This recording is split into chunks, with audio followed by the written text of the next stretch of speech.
The sounds of Catch Your Breath, dial tone, bring us in to the Broadhurst-Watkins Sports Report. Sports in black and white. USA, USA, USA. As we present the World Cup Preview Edition here on the Not a Network. I am your host. I am the voice of reason. Allegedly. My name is Harry Broadhurst. Joining me as per usual, he is the DSDO, the HNIC of the American Whammy Media Podcast Division, and the executive producer in these parts, he is Erik Watkins. Been 8 long years since I can wear this jersey with a semblance of pride, and I am here for it. Yeah, we didn't make it in 2018, did we? Nope. I warned everybody. Watch out for Trinidad and Tobago. Repeat of 89. They would get revenge. I was called crazy. Look what happened. I'm finally not salty about that anymore, though. I feel like there will be plenty of reason for salt for the red, white, and blue in this particular World Cup because the draw did us no favors. No, and I'm not going to go as far to say group of death because I don't think it is. But realistically speaking, I think 3 of the 4 teams that have a credible shot at coming out of this group, and no direct giveaways. I do think the U.S. advances, just not in a favorable position. I hate to say I agreed with you, but I might be agreeing with you. And then possibly going head-to-head with the best defender in the world.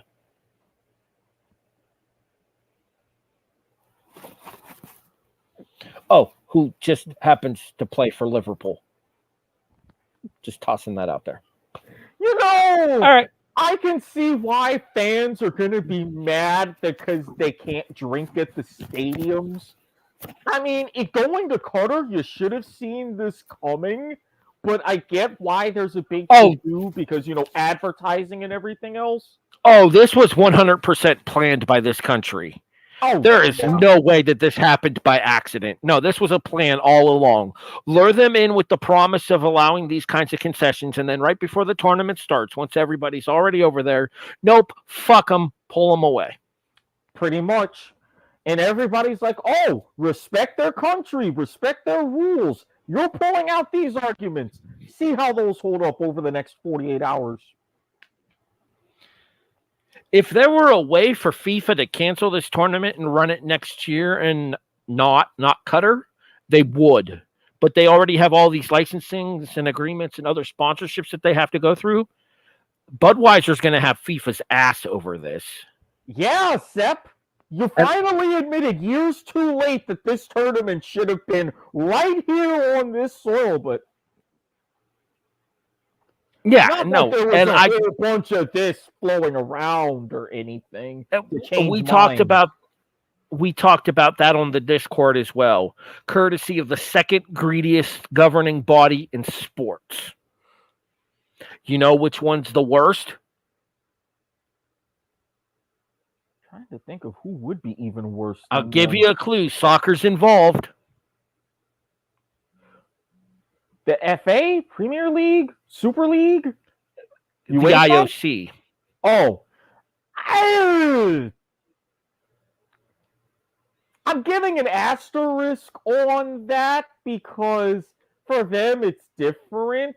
They flat out tell you they're not greedy. They're just not paying for anything. You at least try to go ahead and make some off of a recoup. With FIFA, yeah, that does not happen. But look at how badly things got screwed up in Beijing because of all the buildings that had to be built for the Olympics. Well, that's because you went ahead and you went to Beijing not once but twice. That's on you. I know it's not Jacques Rouge anymore, but he was head man for a lot of those decisions. I blame the Samarat.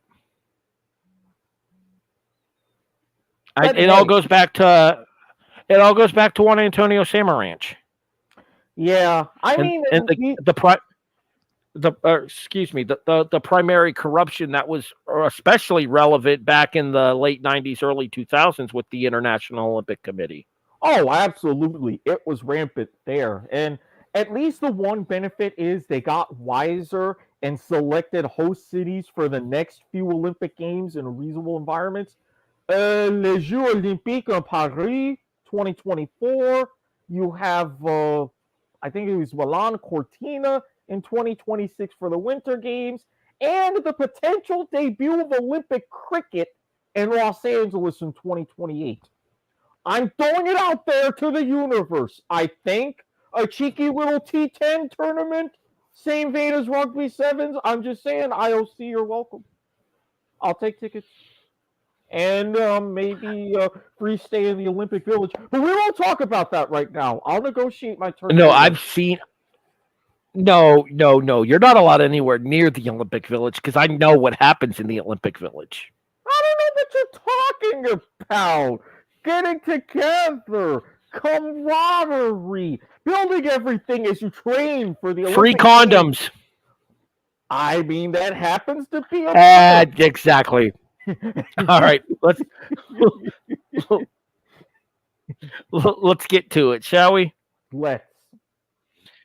All right, so usually here on the all sports edition of the Broadhurst-Watkins Sports Report, we tend to lean towards covering multiple sports with short stories about 4 to 5 different athletic endeavors, events, what have you.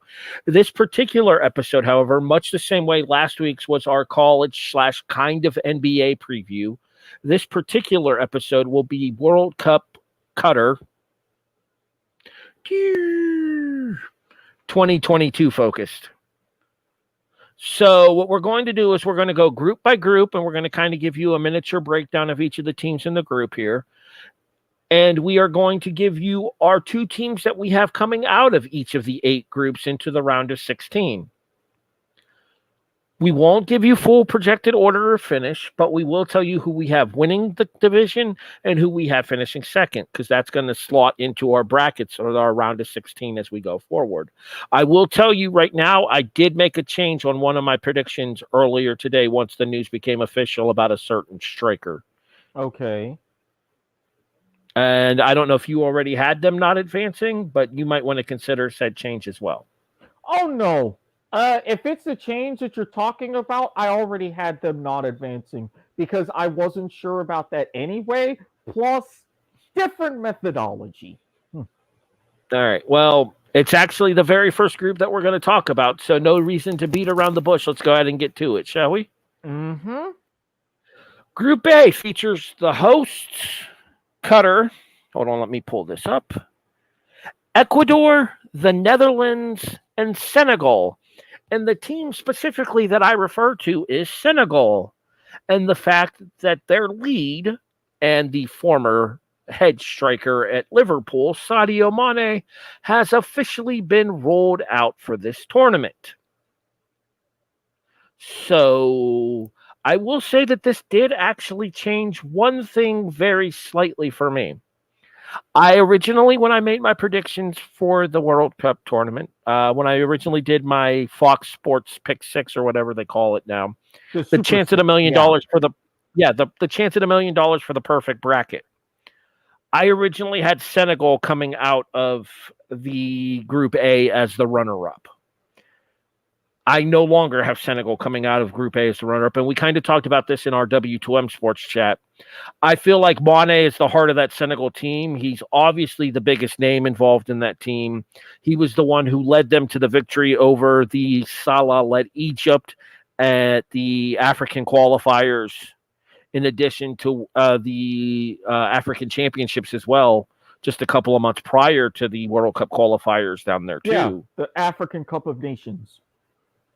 So Mane was such a big Mane had such a big responsibility for that team with both of those particular tournaments that I think that this is too big of a loss too close to the tournament to overcome for them, and therefore I don't see Senegal coming out of Group A.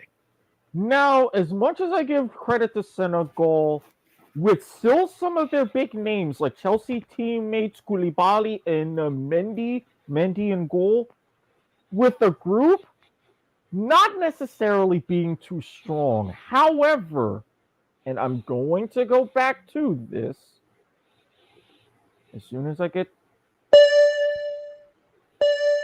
there. There was a long-standing streak, and there's a reason why it was 3 times. A long-standing streak of the host nation qualifying for the knockout stages that was actually stopped in 2010 in South Africa. It continued in 2014. You had 2018 with Russia. Yes, I'm aware a second too late.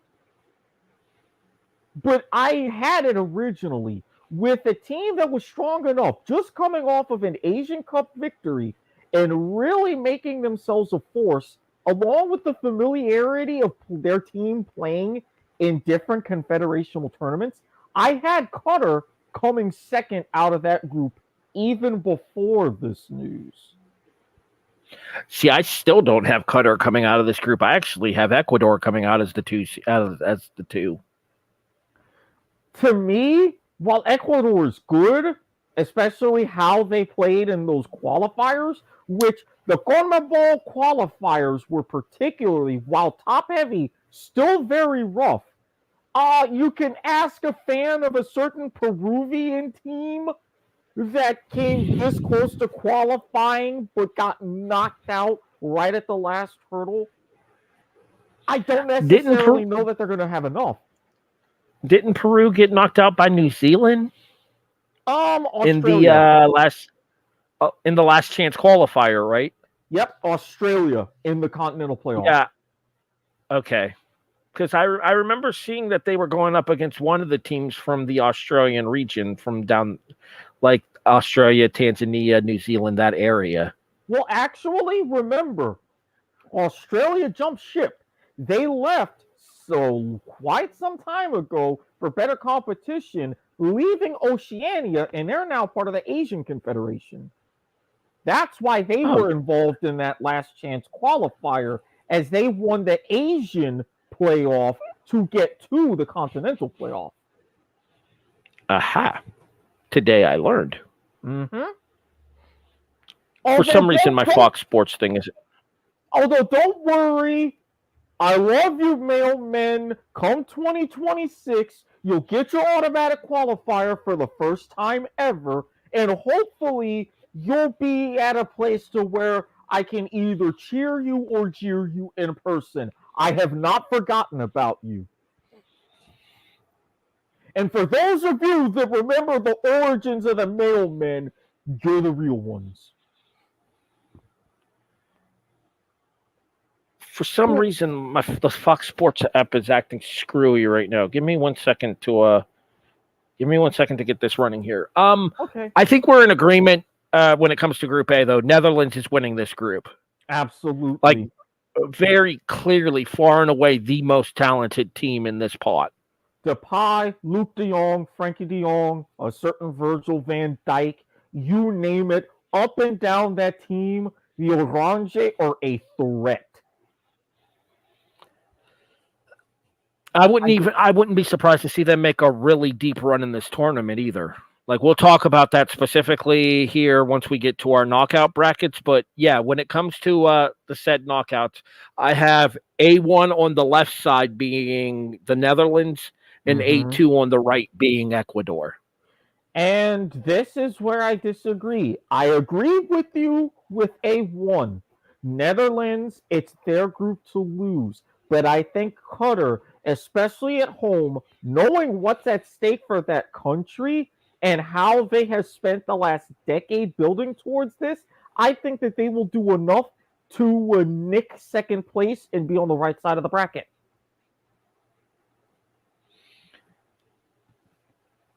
Who do you think brings up the rear in this group now? Do you think that falls on Senegal with everything happening with the last minute thing with Mane, or do you think that ends up being Ecuador now then? I think it ended up really being Ecuador. I know with Senegal, again, when you have big-time players in defense and you have a good goalkeeper as you do, they're much going to be much more inclined to park the bus. And that can end up maybe stealing a 1 point here, 1 point here, getting a result. Ecuador, I think, as well as they were to get this qualification, they're going to be a bit out of their depth. That's fair. I mean, my thought process here, and hear me out. Sorry, having issues with my phone trying to get Fox Sports to work, so that way I can pull up my brackets. But my issue here with this is I don't know that I think a lot of this is going to come down to conditioning. And I think that with Ecuador being as warm as it is constantly year-round down there, I think that they have kind of an advantage coming into this tournament, but that maybe I don't know that the talent level is there for Qatar. And I think, like I said, with Senegal losing Mane, it's too big of a hill to climb.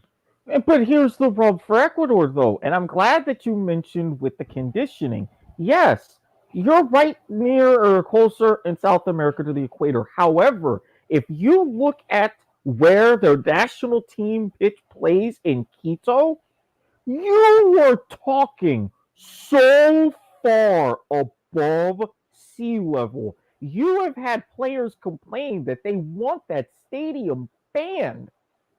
And any team that has the advantage of playing that high and in that much altitude, you put them at sea level and it's a whole different world. And as far as the warmth, all the more reason with Qatar, with their Aspire Academy. And keep in mind, again, they played in different confederational tournaments. They just had a team with some success here at the Gold Cup. They just won the Asian Cup 3 years ago. So the talent level for that part of the world and that team is getting better. And I think that they're going to use that to more of an advantage to go ahead and make the knockouts. All right, I said we weren't going to do it, but screw it. Let's do it anyway. Netherlands, Ecuador, Qatar, Senegal. Netherlands, Qatar, Senegal, Ecuador. Again, all right. I can trust Senegal to pick up a couple of points. We're going to skip Group B for now for obvious reasons. We'll come back to that in a few moments. Let's go to Group C here. And, man, that top three in this group, oof. Think about this here. Argentina with Messi in what is probably going to be Messi's last World Cup. Yep. El Tri, who are coming off of a runner-up performance in CONCACAF qualifying. I believe they lost to the U.S. in the final. Actually, with CONCACAF qualifying, Canada was Canada was the top dog. Okay, so the Gold Cup was the one that the U.S. beat Mexico in then. Yep, that was the Gold Cup. Okay, my apologies there. Poland with Lewandowski, who's always going to be a threat. And a Saudi Arabia team that has pulled stunning upsets at tournaments such as this in the past. This is a very strong group here, and it's crazy for me to think that, okay, Saudi Arabia is finishing last in this group. As much as we've seen from them in the past, we've seen them pull an upset here and upset there. They're out of their depth against these other three teams, in my opinion. It's crazy for me to think that Mexico, Argentina, and Poland, one of them is not going to advance to the knockout stage. Because there is a very strong possibility that this tournament could lose Messi or Lewandowski in the group stages. This is true, but I'm going to say initially I don't see that happening. And I do. Really? Yeah, I do. Okay, so I genuinely think that this is going to be a situation where I think Messi's going to perform like a man possessed during the course of this tournament. Because Messi knows that this is it for him internationally. Mm-hmm. And he's getting closer and closer to the end of his run domestically as well. Mm-hmm. We're starting to see Father Time catch up with him, Mm-hmm. but there are still very few people in the world that are as good as Lionel Messi. Of course. I feel like when it comes to Poland and Mexico, that match right there is going to determine second place in this group. And I honestly think that Mexico's going to beat them. And the reason I think Mexico is going to beat them is because I think Mexico has more to prove coming into this tournament than Poland does. To prove that finishing second, like you just mentioned, to Canada and CONCACAF was a fluke. To prove that losing to the U.S. in the Gold Cup final was a fluke. To prove that they're still one of the international powerhouses when it comes to the game of soccer. I am going to have arguably, and we have something for this, we have two different things for what I'm about to say. This one, entirely accurate, this entire episode. I've been known for having what people describe as hot takes. I don't deny that. I stand by that. My take right now is going to be hotter than the core of the sun, and that's okay. Tata is out after this World Cup, as El Tri have a last place finish in this group. I think there was way too much chaos, and even with the likes of a Chucky Lozano, a Rogelio Funes Mori, Raul Jimenez, Memo Ochoa still in net, Nestor Araujo, you have a lot of very good, in a vacuum, Mexican talent on this team. But the fact that having so much of a taut line against the U.S. and surprise Canada in qualifying, the CONCACAF Nations League, the Gold Cup, Mexico has always started to come up more and more short. Results have been more and more tenuous. And you talk about the talent, again, a team right next door in Saudi Arabia, do I see them making it out of the group? No. But I see them giving them a real push. I don't think Mexico has enough, and I think they're the ones that are the odd team out. And with the likes of your superstars, Lewandowski, Lionel Messi, and even PSG teammate Angel Di Maria, with these kind of teams potentially making these last runs, they're going to be the ones to have the bigger burden of fruit. Correct. Go ahead. Correct me if I'm wrong. The last World Cup that Argentina was in, didn't Di Maria lead the team in scoring? I believe he did when they made the final. Well, no, with Russia, yes. And I know he was also a big talisman when they went to the final in 2014 in Brazil, losing to Germany. Yeah, that was the year that Germany rocked Brazil's shit in their home country 7-1 in the semis. Uh-huh. Yeah. So, yeah, Di Maria and Messi bring a star-studded. I mean, I think Argentina wins this group. So do I. I have Argentina 1, Mexico 2, Poland 3, Saudi Arabia 4. Argentina 1, Poland 2, Saudi Arabia 3, Mexico 4.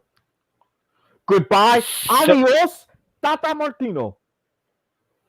So you're saying Mexico finishes last and Tata gets the sack, huh?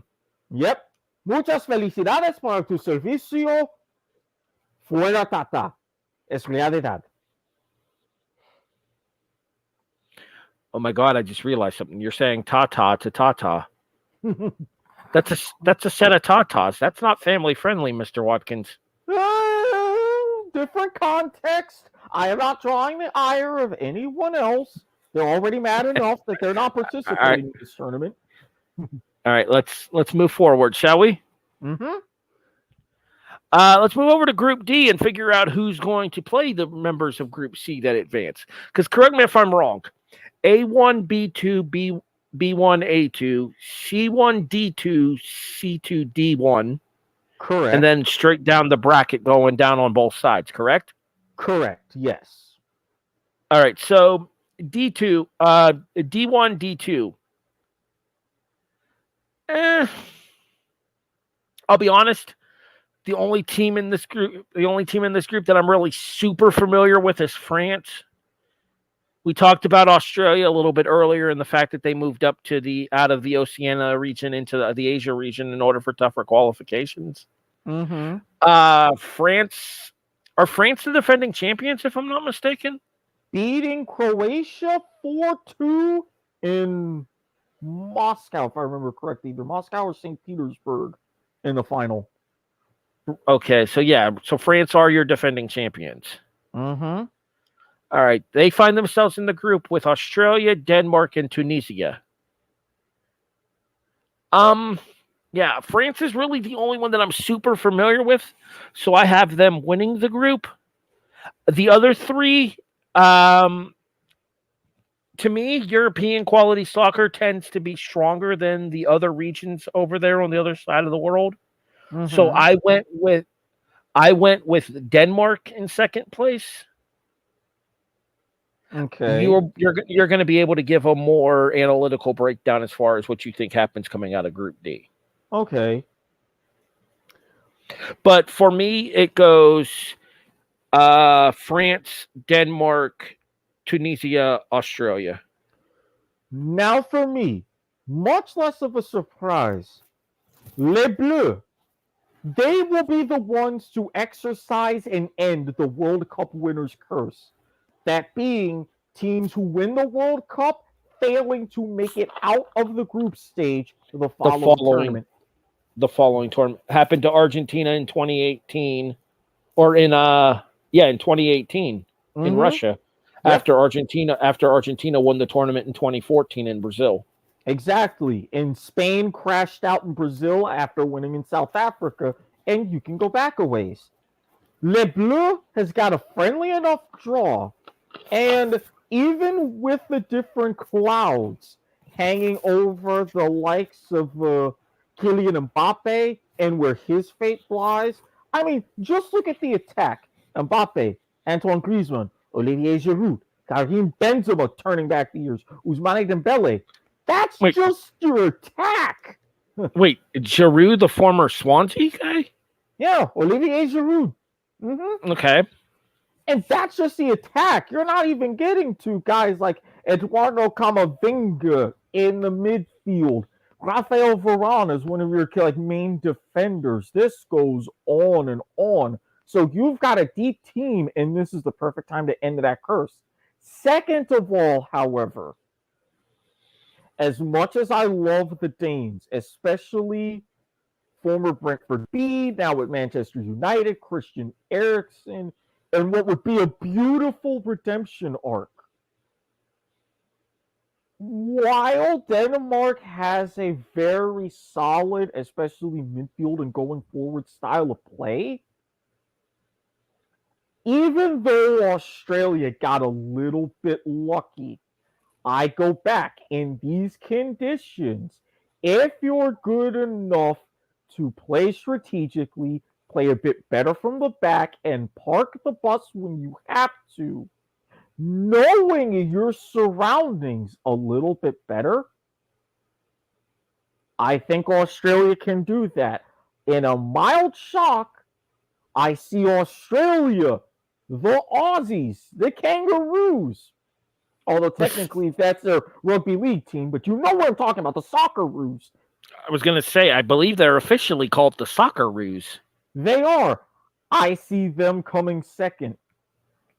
I see Denmark third and Tunisia, as good as they are as far as the African teams, I see them bringing up the rear.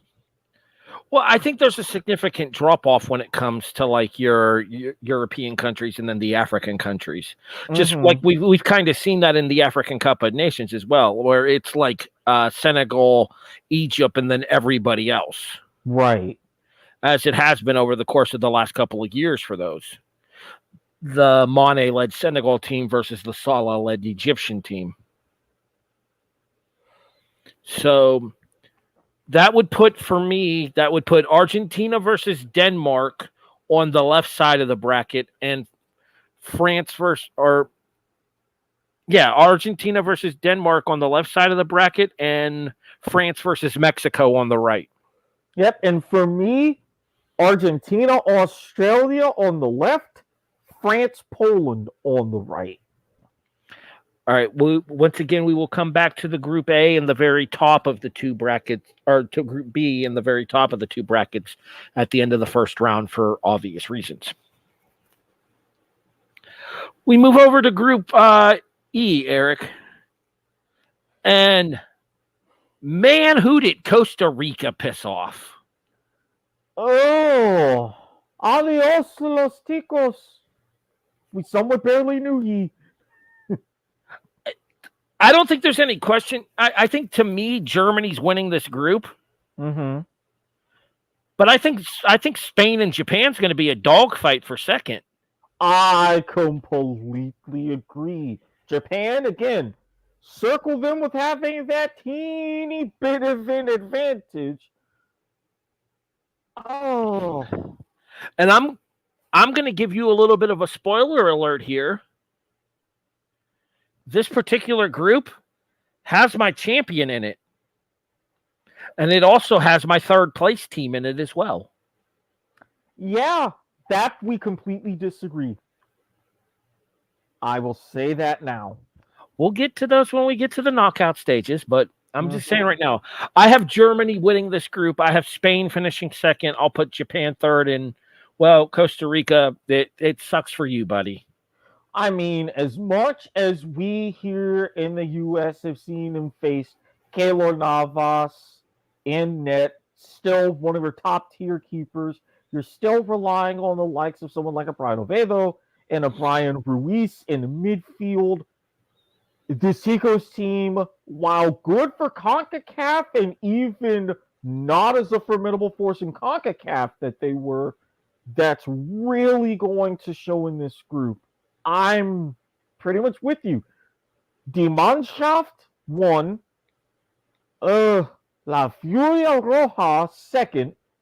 And then Japan third. The Blue Samurai. Los Ticos fourth place. Group F.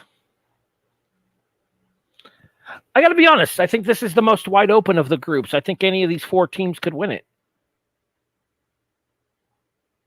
I would say that the least likely to do so is probably Morocco. Mm-hmm. But Belgium, Croatia, and Canada, the thing is any one of them could win this group, but any one of those three could finish third as well. Mm-hmm. I'm with you there. I have Belgium winning the group. As do I. I have Belgium winning the group based off of tradition and the fact that Belgium always traditionally performs well in World Cups. Eden Hazard, Romelu Lukaku, Kevin De Bruyne, Thibaut Courtois, Vertonghen, Alderweireld. They have the golden generation of their team, and obviously, most likely, the last tournament for this Belgian golden generation as a group. Because even though you've got a lot of Premier League talent specifically, and a lot of top 5 European talent, they're getting up there. It's a question of, they were number 1 in the FIFA rankings. Can they live up to that? I think they can. I'm going to be honest with you. I think Canada was a fluke in CONCACAF this year.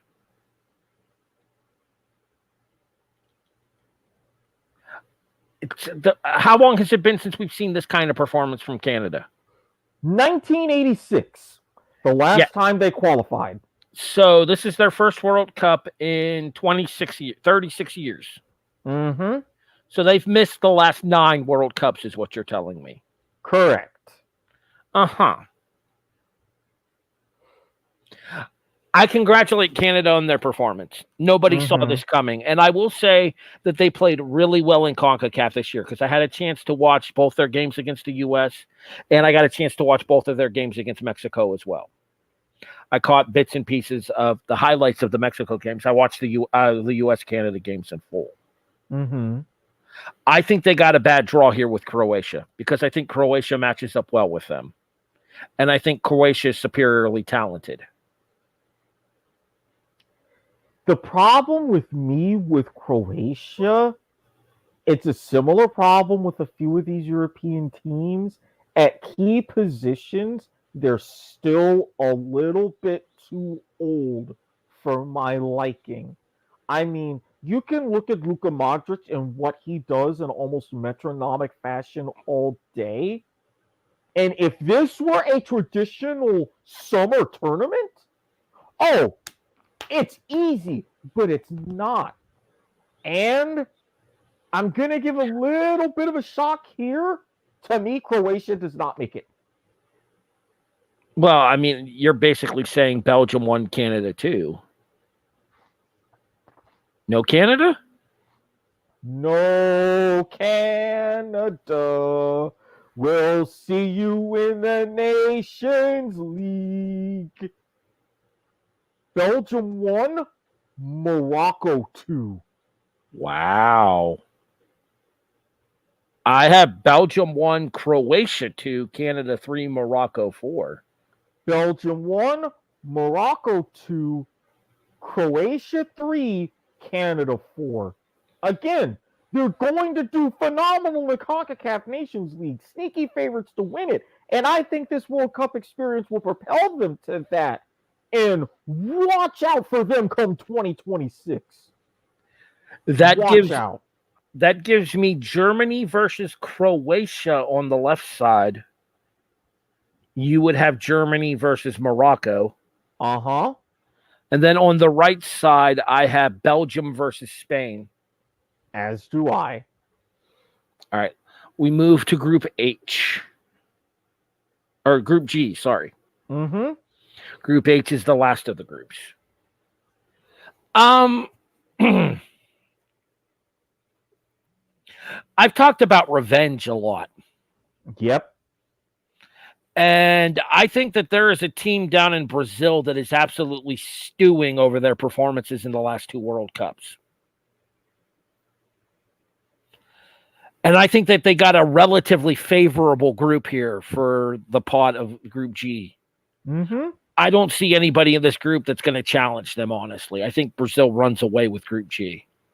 To me, 9 points is not out of the question at all. I 100. Yeah, I see a clean sweep here. 3 up, 3 down. Straight dub. The question for me became, who do I see coming out of this group in second place? And of all the teams in this group, I think my second place team is going to be Switzerland. And that's just going to be on gut instinct alone. Because I debated either Switzerland or Cameroon. I don't think Serbia comes out of this group. But I'm going to go with Switzerland based solely on the fact that we've seen more international success for them than we have from the other two countries. And this is another somewhat mild shock. When it comes down to that Serbia-Switzerland match, I think Serbia takes that out.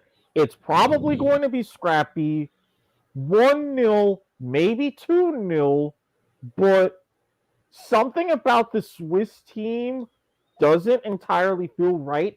Even with Shaqiri, it doesn't. I don't see too much extra around him. And with Serbia, they've done surprisingly well. They've snuck up and had similar upsets in past tournaments. And I think for a first tournament in the Arab world, you're going to see a lot like what happened in South Africa. Teams that you really don't think make it and do well, go ahead and find a way to sneak in. I've got Serbia as my second place team. Switzerland third. Sorry, Cameroon, you're last. I have Switzerland over Serbia for second. But yeah, we both agree on 1 and 4. Brazil takes the group. Cameroon finishes fourth. Mm-hmm.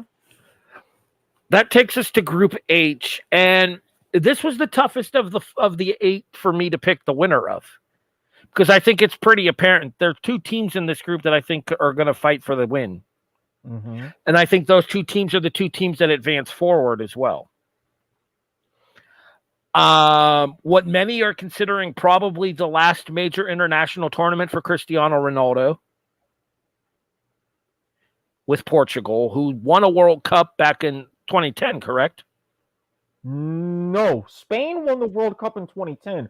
Portugal won Euros in 2016. Okay, so yeah, it was the in between from Brazil and Russia when they won the Euros. Yep, because that was like the first major tournament that Ronaldo won with Portugal. Yes, and it was also the first Euros that was expanded to 24 teams instead of 16. So they went 8 groups of 3? Nope, they went 6 groups of 4. And then they had a couple of, and then 4 of the third place teams advanced as well. That's right. I remember now.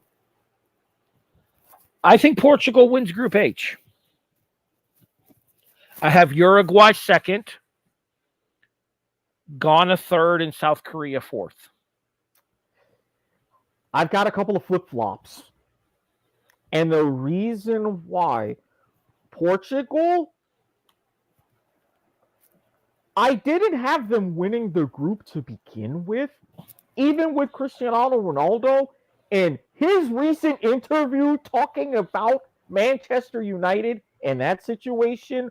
Oh, by the way, when you have to see the pitch with your Manchester United teammate and Bruno Fernandes, that's going to sow enough discord, but I think they still make it out in 2nd place.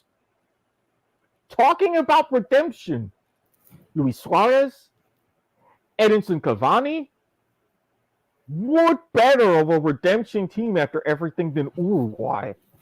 I've got Uruguay winning the group, Portugal 2nd, South Korea 3rd, and the Black Stars of Ghana.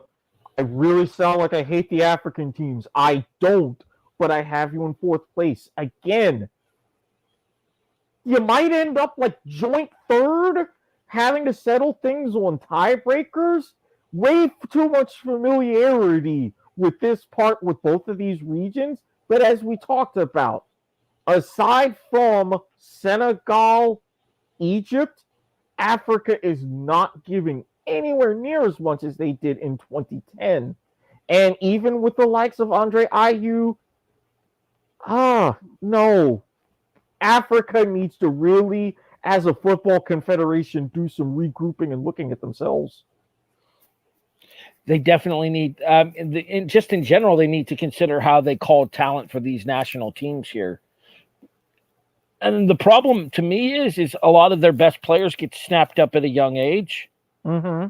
And then the dual citizenship comes up. And not to mention the fact that, and I think it's a good idea to a point, having the Cup of Nations for a lot of your overseas-based talent and your Championship of Nations for your domestic-based talent, but you're also being very counterintuitive in the fact you could grow a lot of good talent domestically, but you would need those teams with that domestic experience and are more homegrown to get to a level enough and fighting for those top-tier teams who will play in the Cup of Nations as well. I get it, but I don't think it's working anymore. They need to look at that. Was 2010 the year that Africa put 4 teams into the knockout round? Yeah, because they were on home soil in South Africa. Because I want to say, yeah, like South Africa, Egypt. It was Egypt, Ivory Ghana, Coast. Egypt, Ghana, might have been Ivory Coast. South Africa did not make the knockout round. They were the first home nation to not advance out of the group stage. Okay, so then maybe Senegal then and Ivory Coast? Yep, I'm going to look that up real quick. The 2010 knockouts. So while Erik pulls up the 2010 World Cup in order to figure that out, that leaves me with, on the left side of the bracket, as I go back and pull that up now, Brazil versus Uruguay. Obviously, me and Eric are going to differ there. He's going to have Brazil versus Portugal. And then on the right side of the bracket, I have Portugal versus Switzerland. I've gotten that one, Uruguay versus Serbia. So needless to say, we're going to have a different winner coming out of the knockout rounds from that particular matchup. Looking back at all the teams that qualified in 2010, Ghana was actually the only African team that made the knockouts. What year was it? Wasn't there one year where they sent like 4 to the knockout round? I'll look back previous tournaments. We'll look that up and we'll have that information for you next week. Well, week after. Oh, yeah, right. No show next week because of Thanksgiving. And obviously, we'll have a World Cup update for you when we reconvene in 2 weeks as well. That leaves us with one group to cover, Eric.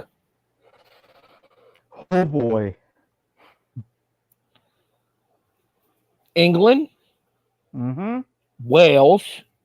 Can't tell me those two getting paired together wasn't on purpose. Oh, boy. If you've ever seen the clip of a wonderful actor who was asked, like, on a game show to give a motivational speech for the Welsh team, watch that speech. If I'm the staff, I would just flat out play it before they play England. Oh, it gave me the chills. Iran and the United States.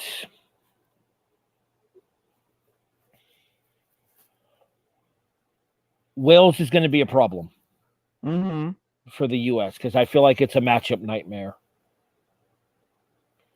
Iran is a team that we've met in the World Cup before and beaten in the World Cup before, so I'm not as worried about them. Beat them, they've beaten us. It's a back and forth. England, I think, is the class of this group, even with the issues that they've been having recently. Hold on. I got to get back to it. I sense a ding forthcoming.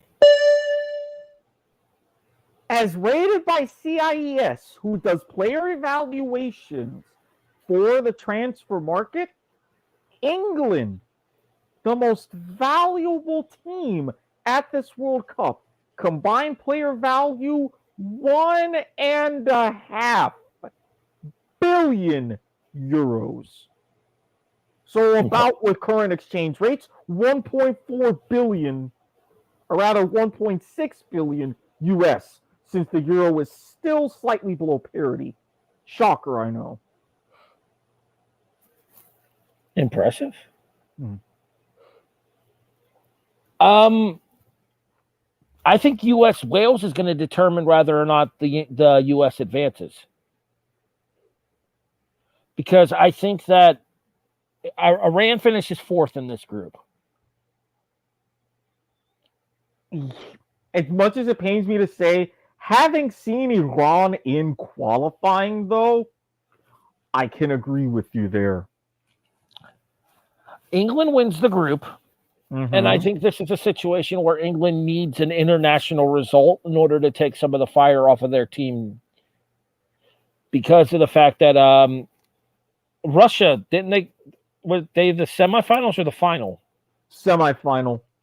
Is that when they lost to Germany? Oh. Or not Germany, Argentina. No. And did they lose to Croatia? Yeah, I think they were the ones that lost to Croatia in that semifinal. And then Belgium lost to France, if I remember. Or France, sorry, yeah. Yeah. Argentina was 2014, not 2018. The point that I'm making here is that I think there's going to be a lot of pressure on England to make a deep run in this tournament because of the fact that we just saw them make a deep run in the last Euros, losing in the final to Germany. Italy? Okay. All right. All I'm going to say, No, I'm not even going to say that. Keep going. Negative Squirtle? You remember a handful of pretty unique flashbacks with that particular match. You know who. That's all I'm saying. Oh. Oh yeah. That was a thing then, wasn't it? Moving forward,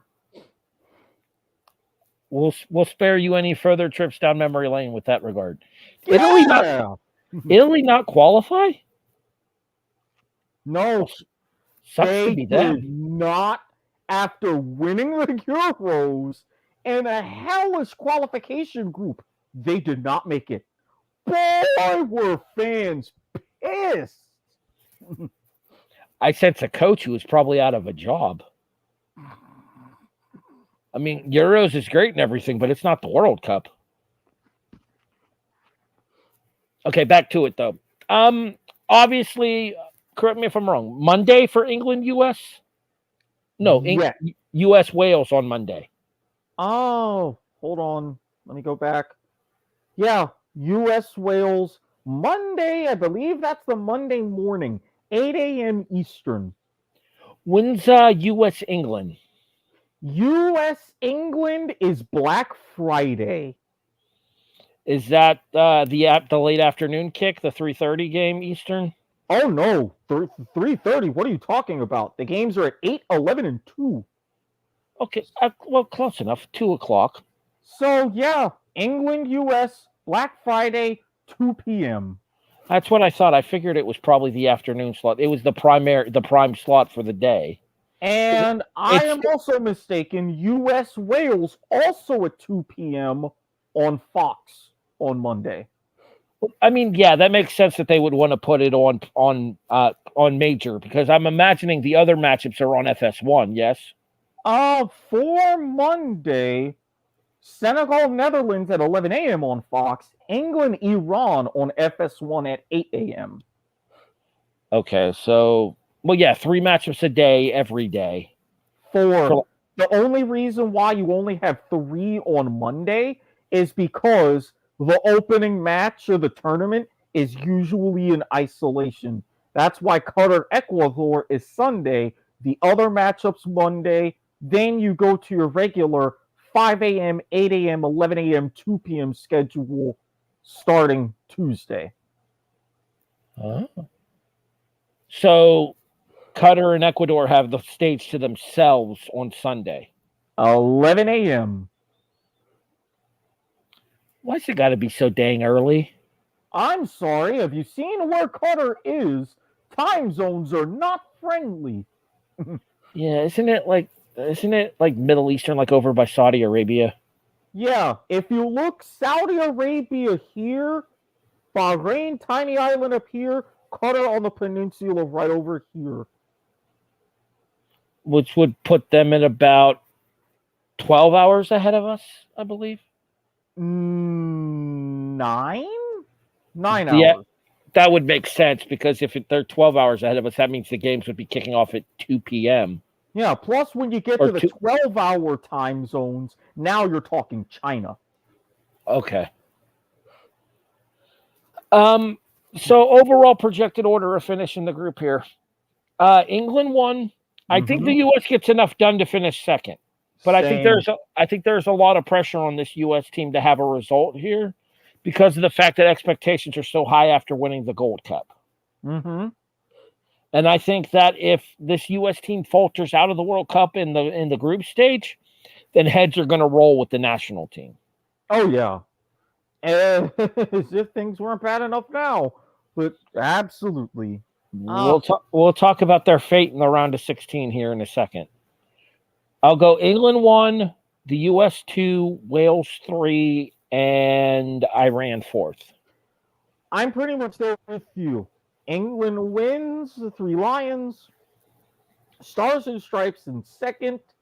The Dragons finish third, in Iran. Again, another very good defensive team, but a lot of these, especially mid-tier Asian qualifiers, struggle to score.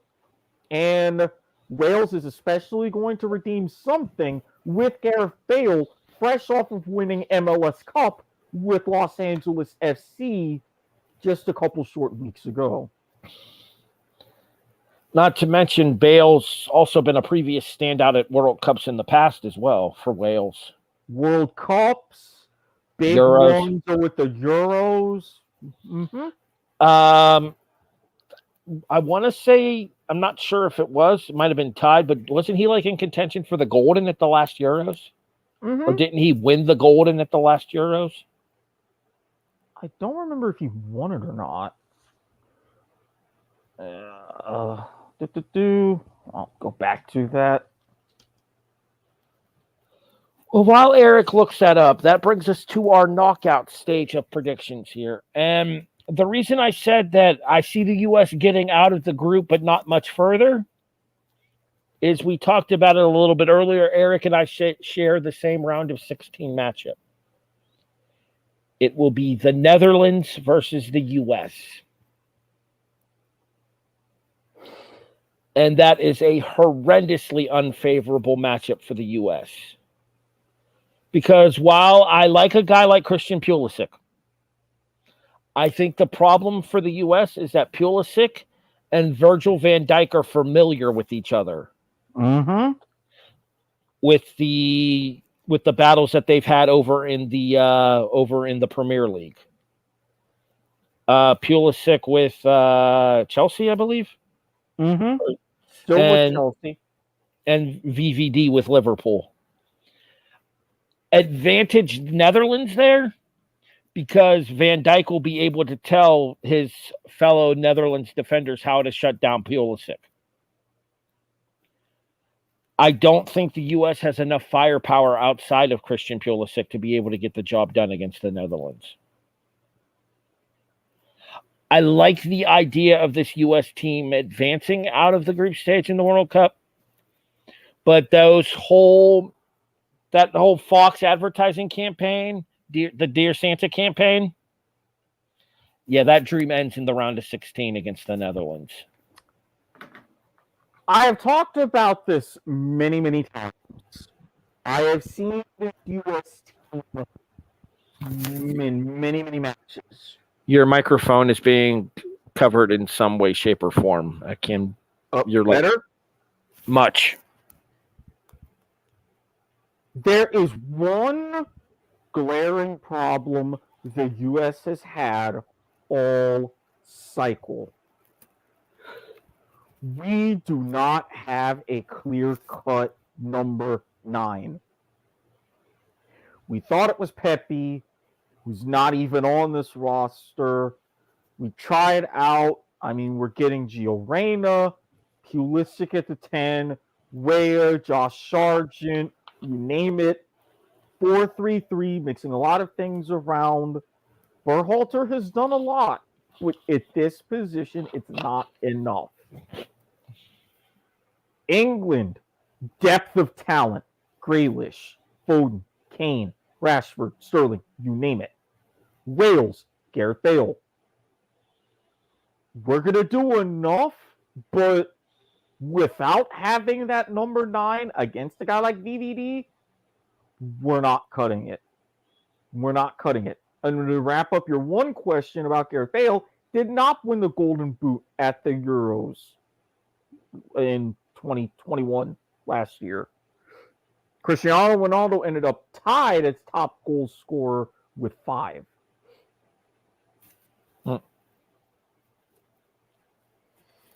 Yeah, it's just a really unfavorable matchup in the round of 16, I think, against the top tier defense like the Netherlands. And for something like this, it would not surprise me if it ends up exactly like the match did against Belgium in that round of 16. We had our chances back then, incredibly bailed out in defense and at keeper, but we came up short. It might not be that same 2-1 score line. It might end up being 1-0. But the Dutch sail through. I will say this much. If there is any chance for the U.S. to beat the Netherlands in the round of 16, they will have to score first. Mm-hmm. They fall behind the Netherlands. There is too much defensive firepower for the Dutch side that I don't see it for the U.S. And again, I meant what I said, and I'm not just saying that because he plays for my team. Virgil van Dijk is the best defender in the world. And there are plenty of people who have the opinion that Virgil van Dijk is the best footballer in the world. I mean, did you see some of the stats and how few players are even able to dribble past him? You want to lock down center back. DVD, match is over. So my other matchup on that side of that half of the top half of the left side of the bracket is Argentina-Denmark. And I mentioned before that I think that Messi's going to be a man determined in this tournament. Mm-hmm. So I think Argentina advances here. I have Argentina also advancing against Australia. The lower side of the left half of the bracket, I have Germany and Croatia. That's not a match. Germany easily. I wouldn't be surprised if we end up seeing like a 3-1, 4-1 goal line there. Germany against Morocco, Die Mannschaft, they power through. That could easily be 3-4-0. Brazil and Uruguay is my final matchup on that side. And I think Uruguay gives Brazil a game, but I think Brazil advances. Brazil, Portugal. The Lusophone Championships, if you will. You're probably wondering what the word Lusophone means. A Portuguese-speaking person. Aha. Well, yeah, because they speak Portuguese in Brazil. Yep, their own dialect instead of the European dialect from Portugal. Yes. But go ahead. Similar to how we have almost a bastardized version of English here in the United States. Exactly. And I did reference another video as far as on point of viewer, what American would sound like in a few centuries' time. Quite fascinating. But yes, the Lusophone Championships. Neymar and Marquinhos against the likes of Fernandes and Cristiano Ronaldo. Two titans. And especially what Ronaldo's most likely last World Cup. I mean, you got to think that if FIFA could get Ronaldo versus Neymar, they would be stoked. I think they will. I think it happens.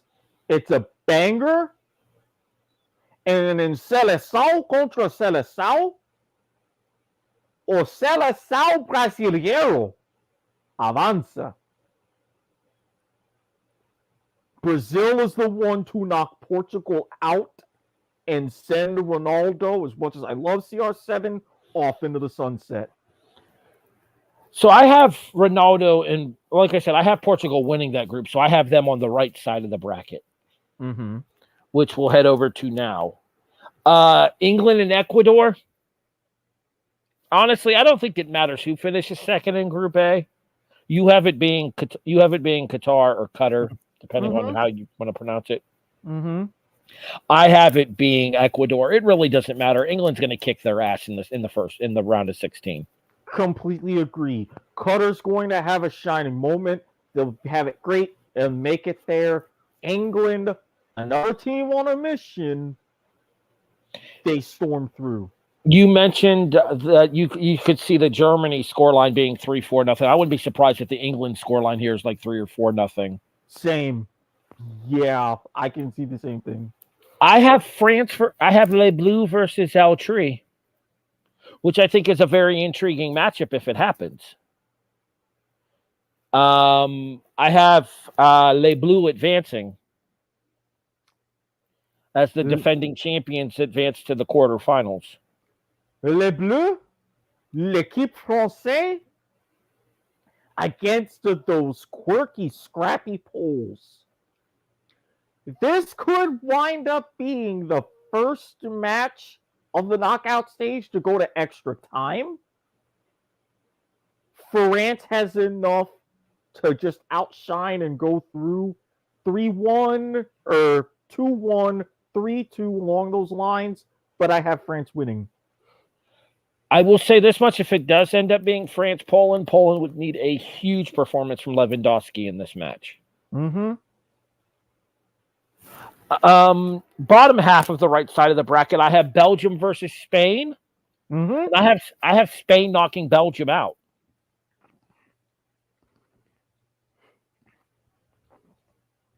Number 1 team in the world, Spain on the ascendancy again, but I'm sorry, Belgium, they're going to tick this one off. You're really not going to like my prediction. Okay. You can probably guess what that means right now, but you're really not going to like my prediction. Oh, wait until you see some of mine.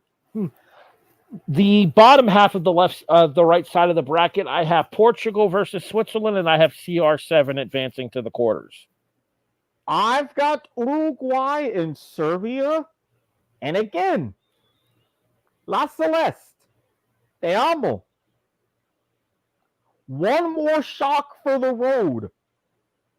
Serbia makes the quarters. So you have Belgium, Serbia is your quarterfinal matchup on there. Mm-hmm. All right, going back over to the left side of the bracket, I think we agree on Netherlands, Argentina here.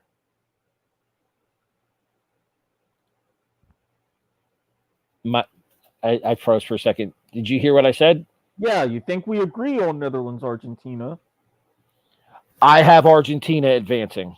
Same. The bottom half over there, I believe we agree on Germany versus Brazil. Uh-huh. I have Germany winning this matchup. There's a word that you love to use, very aptly so. Revenge. Thy name is football. Yeah, I mean 7-1 probably still sits heavy in a lot of Brazilian fans' memory. Probably nothing. After that, and after a record performance and number of points in CONMEBOL qualifying, it's definitely going to loom large. So you're saying takes this one. Yep. So you're saying Messi versus Neymar in the semifinals. El Super Clásico Internacional Sudamericano. I'm going to need Google Translate to do this tournament with you. This one we agree on. We have the same matchup here, England versus France. Mm-hmm. I have France winning. Don't you give those people hope, Watkins. They don't need it.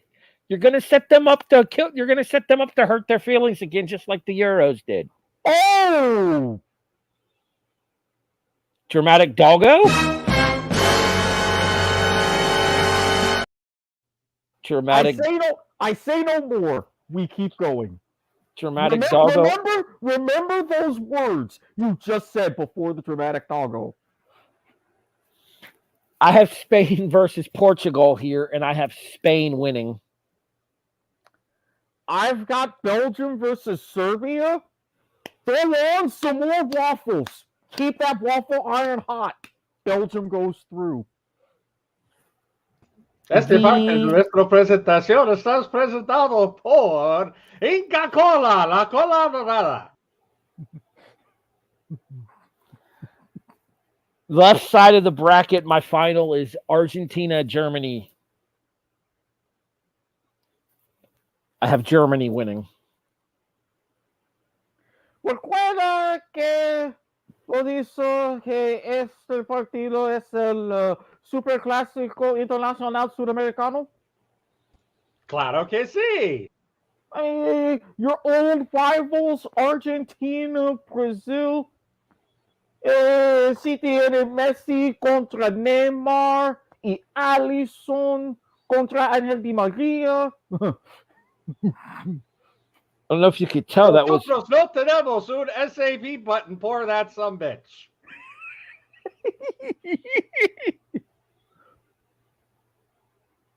Can I rage quit a podcast? Remember when I also de nuestro presentador Harry Broadhurst está presentado por Chihuahua Cerveza, la cerveza más fina. remember when I also said, "Revenge, thy name is football." Mm-hmm. Flashback. No más reciente Copa América en Brasil. El final. Argentina. Brasil. En su país. You would think, oh, they would win. They would finally get Neymar his first big trophy. Yes, he won Olympic gold. But I specifically remember Argentina winning that match. You're saying Brazil's going to the final? Wow. Ballsy pick. See, that's the thing with Brazil, though, is like it's kind of ballsy pick está presentado por nuestros amigos at the Data Network podcast. Is he done? I don't think so. No, he's not done. Here's the thing with Brazil. Brazil either does really well in these international tournaments or they flame out super early for some reason. Mm-hmm. I have them getting bounced by Germany in the quarters. Mm-hmm. You have them going all the way to the final. Mm-hmm. And maybe more. Dun, dun, dun. Dramatic doggo, potentially.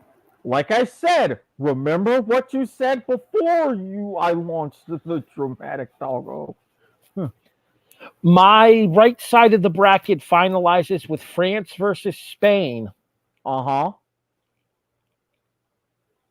I have Spain going to the final.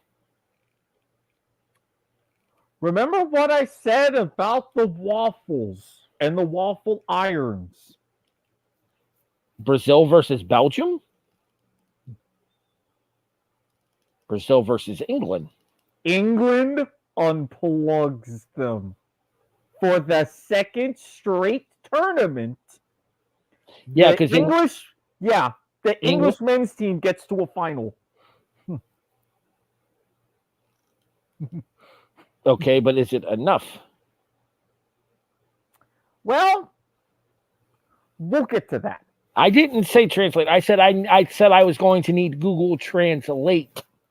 Can't help that SAP and corporate SAP can't. Never mind. Getting flustered, and I want to finish this podcast. It's past my bedtime. Well, especially if we go by yesterday's standards, I'm like an hour past my bedtime already. Yeah, this is true. You ain't lying. My bad on that one. Hey, if this is the only interjection I make, and if you guys made it an hour in, and it's just for an SAP gimmick, that's pretty good.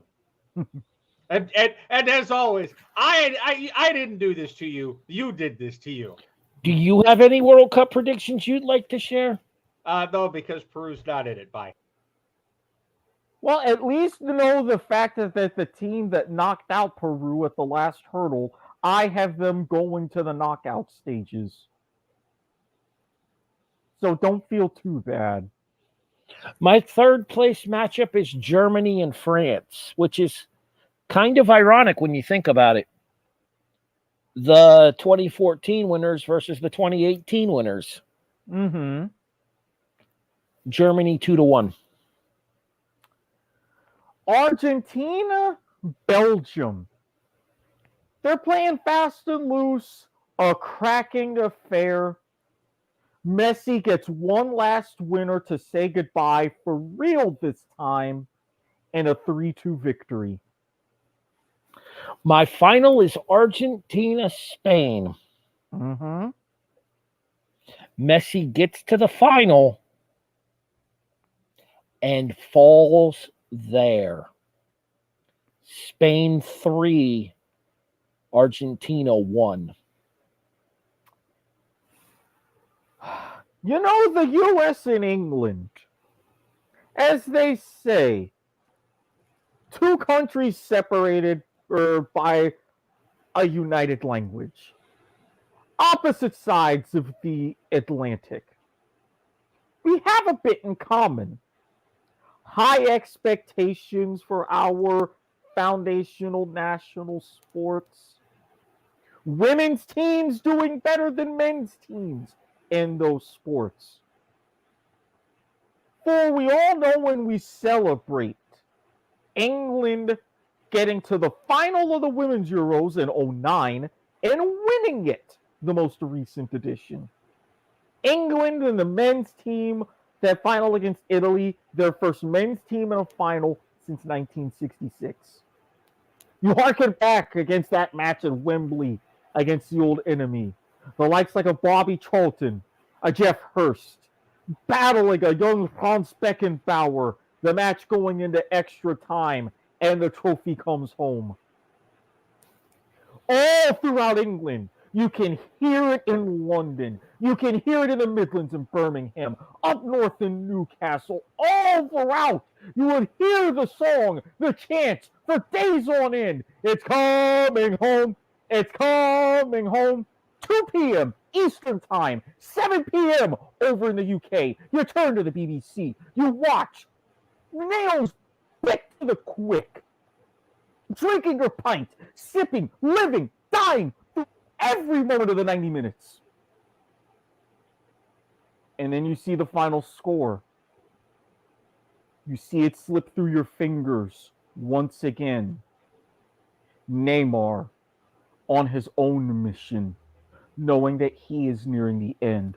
Forgotten in the eras of Haaland and Mbappe. Forgotten in the eras of Messi versus Ronaldo. Never claiming the Ballon d'Or.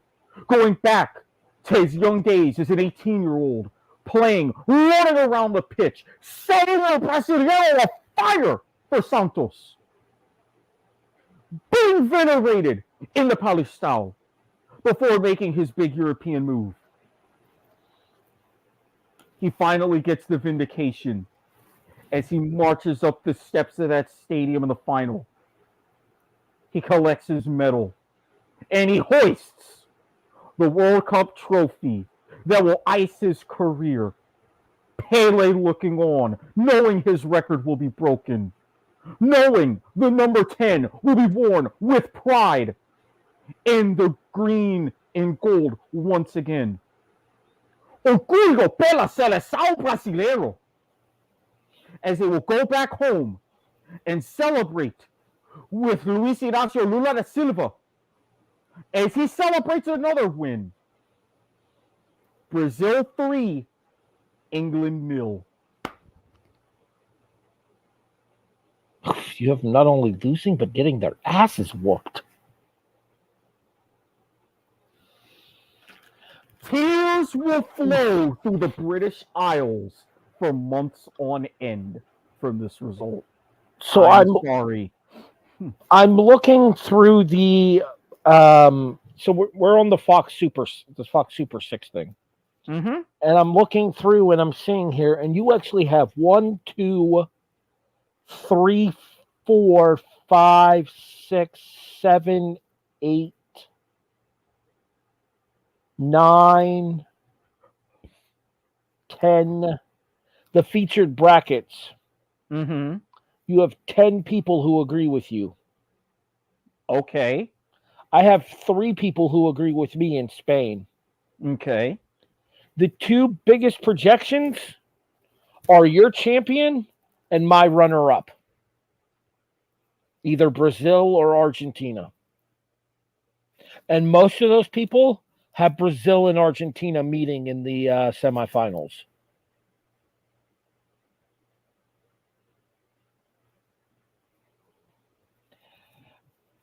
Golden Boot winner. I'm saying it's one for the road for Messi.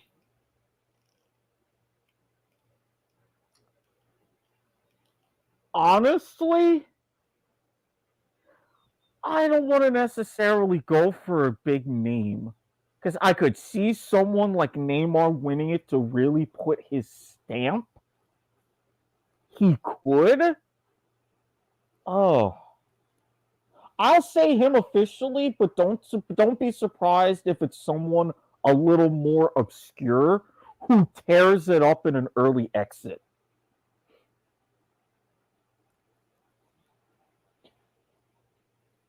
Golden Glove.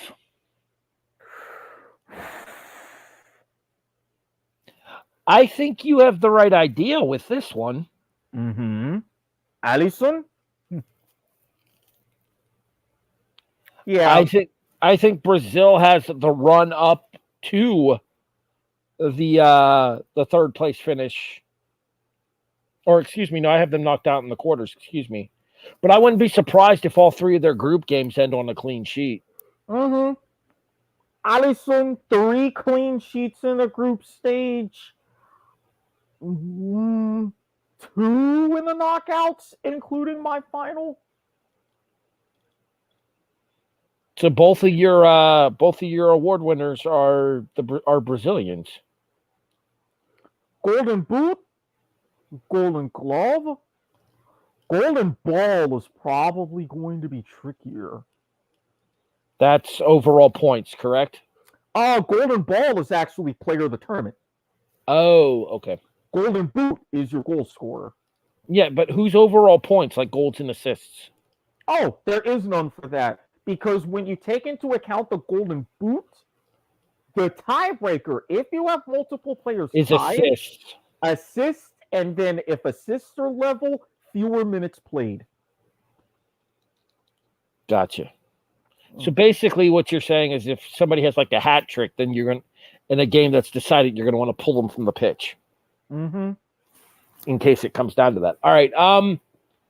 Player of the tournament.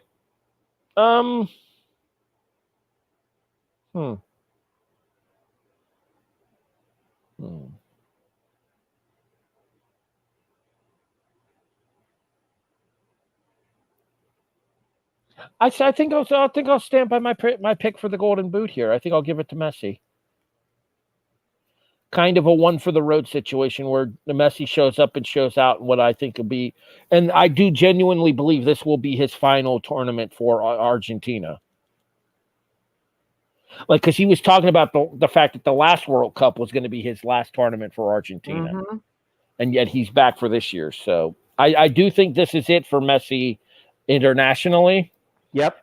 And I wouldn't be surprised to see him go out on a really high note. Like I said, I have Argentina going all the way to the semifinals and then finishing in third place. So, excuse me, not finishing in third, finishing in fourth place. So, I'm going to stay with the Seleção, Dani Alves.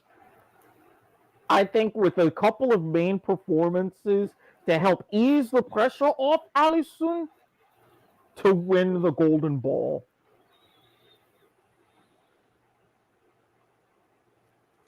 Give me 1 second. I think I might have screwed something up there real quick.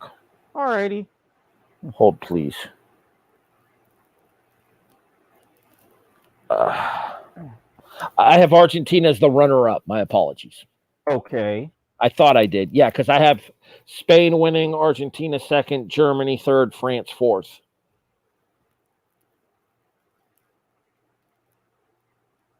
See if I can pull this up. Yep, I'm gonna. All I'm saying is, remember that speech that I had mentioned earlier? I do. You thought that my speech and how I see everything going down that fateful day just before Christmas? December 19th, I believe, would be the final. Is it the 19th or the 18th? Oh, it was the 18th. I think it's the 19th because the tournament starts on the 20th.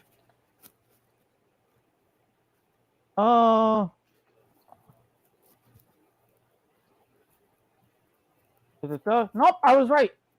December 18th. I had the time wrong. It's a 10 a.m. opening kick. Mm-hmm. All right.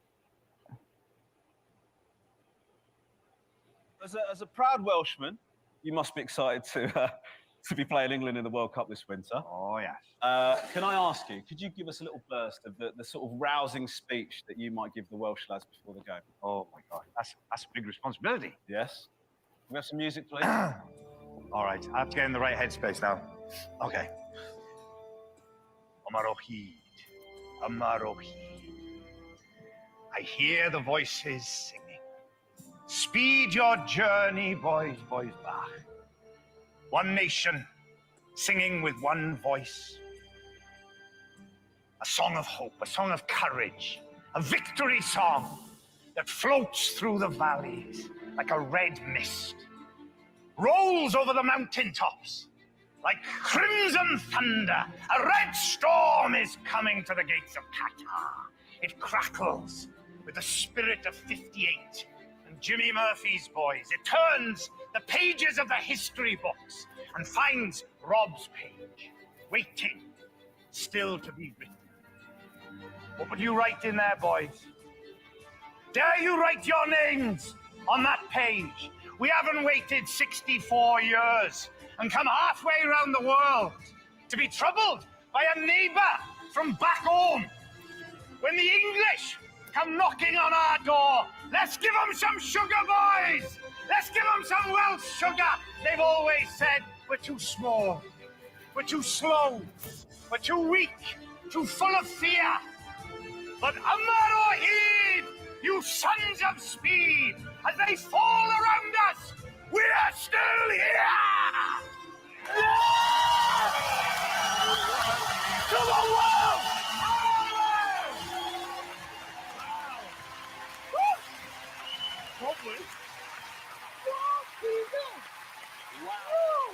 Wow, that is...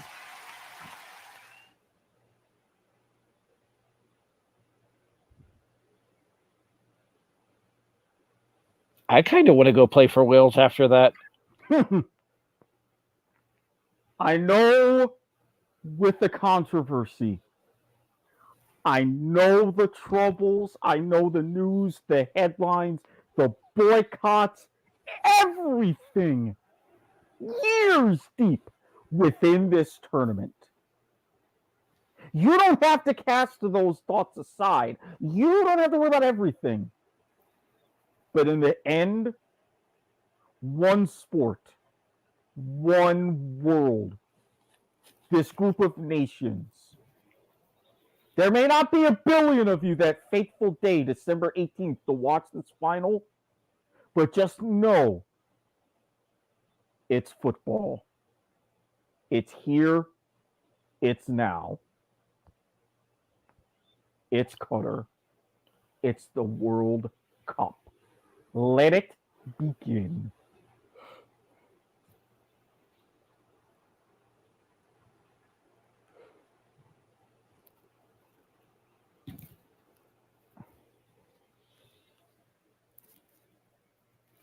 I am a 37-year-old American male. And like most of my counterparts,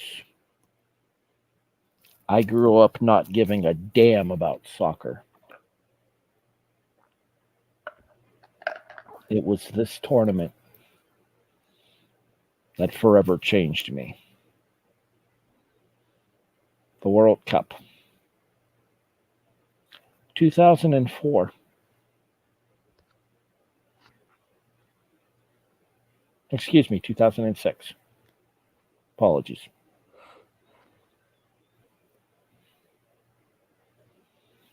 There is a reason when you guys see me wearing my shirt. There's a reason you guys see me cheering on Liverpool FC. And that reason's name is Steven Gerrard, the grade 8 for England. And his play in that particular World Cup, his passion that drew me to the game that I had always sworn that I was never going to care about.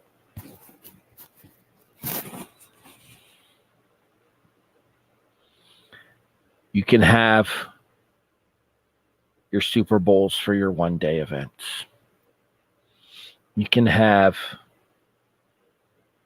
your NBA Finals, your World Series for your multi-day events. But when it comes to the course of captivating an entire fan base, the only thing that I think compares to the World Cup here to Americans would be March Madness. And that's not over as consistent of a period as the World Cup is. Every day for literally a month, entire countries' demeanors will change on the dribble of a ball, the strike of a kick, the bounce off of a header. When I was young, I couldn't stand soccer. It was too dull. It was too boring. There wasn't anything happening.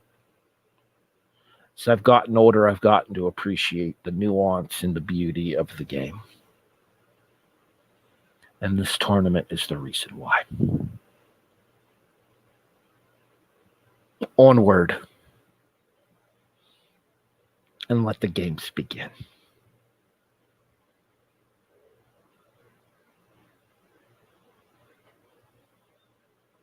I have Spain. E-Dub has Brazil. What we definitely know is we're in for one hell of a tournament. And leaving the politics out of it, we stick strictly to the people involved on the pitch. God, is this a golden age for the game or what? Literally superstar after superstar on all of these teams.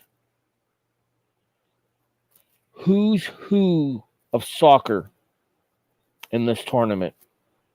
I can think of maybe 1, 2 names that aren't involved. Obviously, the one for me that sticks out is Mohamed Salah. Egypt getting knocked out in the African qualifying. But over the course of the next 4 weeks-ish, you want to see the game at its greatest? Look no further than 5 a.m. Eastern until about 4 p.m. Eastern.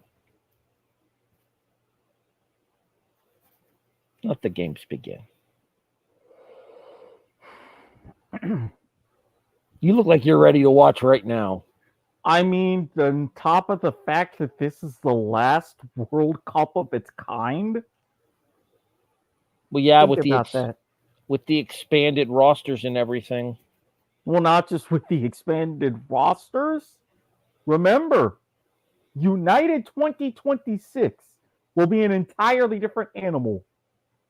This is the last 32-team World Cup. That's what I meant. Yeah, we'll expanded tournament in 48 teams.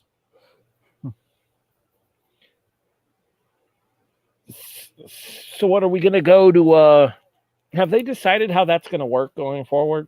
16 groups of 3, kicks from the penalty mark to help break ties. Top 2 go on to a round of 32. That's fucking stupid. If you're going to do 16 groups of 3, then only winners advance to a knockout stage. Mille grazie, Gianni Infantino. English, please. Thanks a lot, Gianni Infantino. I'm guessing he was the douchebag that came up with that format? Well, not just that, but he's the current president of FIFA, so double whammy. Oh, so basically aubergine of the week.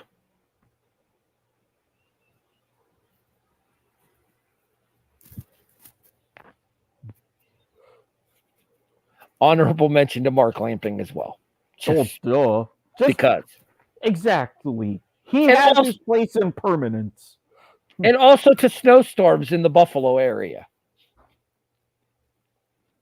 Listen to tonight's football edition of the Broadhurst-Watkins Sports Report to get more information about that particular statement. I hear Mama Watkins calling. I think we're about done here, Erik. Yeah. We said all that there is to be. May you stay up late or wake up early the next few weeks and get yourselves in on some of this glorious World Cup action. I'll be tweeting whenever I can at Squid Sports Head, at HEB the Eagle. Again, I'll while comment. Twitter is still a thing. I'll comment on his tweets. Specifically for the games that I actually get to watch live, which I'll admit that first week it won't be much, but I'll do what I can. Like, I'm going to try to catch the U.S. game on Monday, but I can't promise that I'll be able to, just because with helping Eva take care of things down in South Carolina. Not like that. Head out of the gutter. We have to clean out a house. Let me go before I say anything else. Again, folks, no show next week. Enjoy your holidays with your families and friends and whatnot.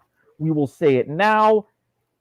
May your dinner be tolerable, the food be plentiful, the football be excellent. And the people be non-douchebaggian. I feel if that's not a word, it should be, because that feels like an excellent word.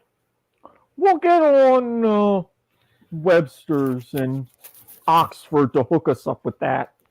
I definitely feel like I want to make that a word. I'm Harry. He's Erik. This has been the Broadhurst-Watkins Sports Report. Sports in black and white. Your 2022 World Cup preview.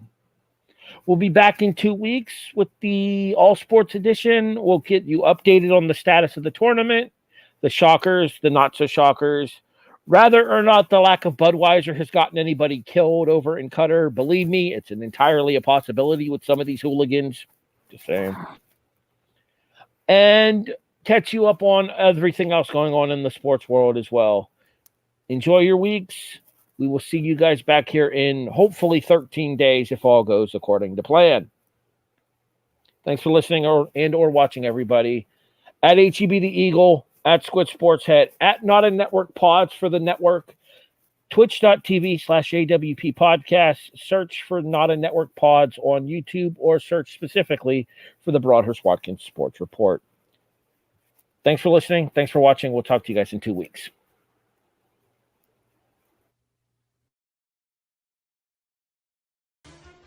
Thank you for listening to the Broadhurst-Watkins Sports Report, Sports in Black and White, a presentation of the Not a Network Podcast Network, available online via most major streaming services.